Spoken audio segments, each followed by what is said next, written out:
हरे कृष्णा हरे राम। गीता का यह श्लोक, अल्प बुद्धि वाले व्यक्ति देवताओं की पूजा करते हैं और उन्हें प्राप्त करने वाले फल सीमित तथा क्षणिक होते हैं।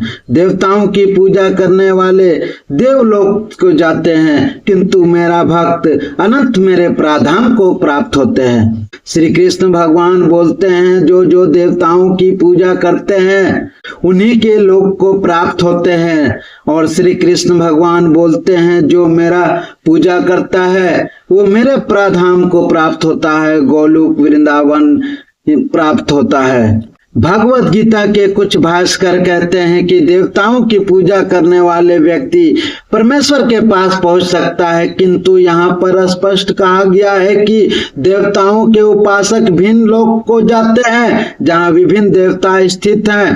ठीक उसी प्रकार जिस तरह सूर्य उपासना करने वाले सूर्य को या चंद्रमा का उपासक चंद्रमा को प्राप्त होता है, इसी प्रकार यदि कोई इंद्र जैसा देवता की पूजा करना चाहता है तो उसे पूजे जाने वाले उसी देवता का लोक प्राप्त होगा। ऐसा नहीं है कि जिस किसी भी देवता की पूजा करने से भगवान को प्राप्त किया जा सकता है। यहाँ पर इसका निषेध किया गया है, क्योंकि यह स्पष्ट कहा गया है कि देवताओं के उपासक भौतिक जगत के अन्य लोकों को जाते हैं, किंतु भगवान के भक्त भगवान के ही प्राधाम को जाता है।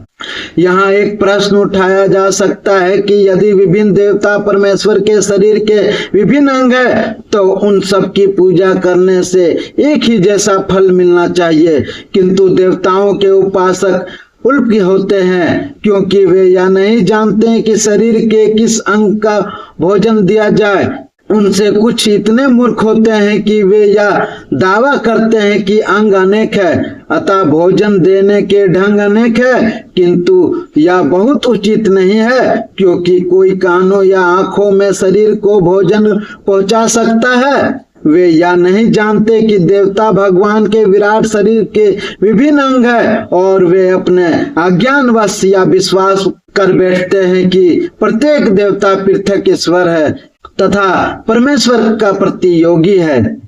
न केवल सारे देवता अपितु सामान्य जीव भी परमेश्वर के अंग है, अंश हैं। श्रीमद् भागवत में कहा गया है कि ब्राह्मण परमेश्वर के सिर है, क्षत्रिय उनकी बाहें, वैश्य उनकी कुटी तथा शूद्र उनके पांव हैं, और इन सब के अलग अलग कार्य हैं। यदि देवताओं को तथा अपने आप को परमेश्वर का अंश मानता है तो उसका ज्ञान पूर्ण है, किंतु यदि वह इसे नहीं समझता तो उसे भिन्न लोकों को प्राप्ति होती है जहाँ देवतागण निवास करते हैं। यह वह गंतव्य नहीं है जहाँ भक्तगण जाते हैं। देवताओं को प्राप्त कर नाशवान होते हैं, क्योंकि इस भौतिक जगत के भीतर सारे लोग, सारे देवताओं तथा अनेक सारे उपासक नाशवान हैं।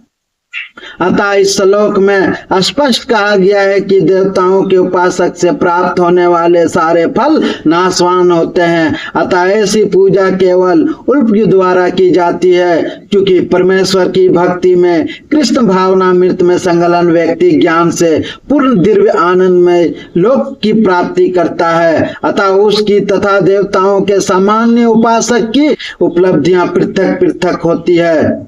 परमेश्वर असीम है, उनका अनुग्रह अनंत है, उनकी दया भी अनंत है। अतः परमेश्वर की अपने शुद्ध भक्तों की कृपा भी असीम होती है।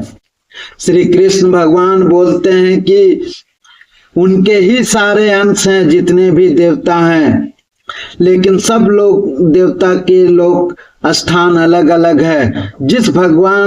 जिस देवता की पूजा करते हैं उसी का लोक प्राप्त होते हैं, लेकिन असली बताया गया है कि कृष्ण भावनामृत में रहकर मनुष्य श्री कृष्ण भगवान की सेवा कर सकते हैं और उनके धाम प्राधाम को जा सकते हैं। वही शुद्ध भक्त और ज्ञानी होता है।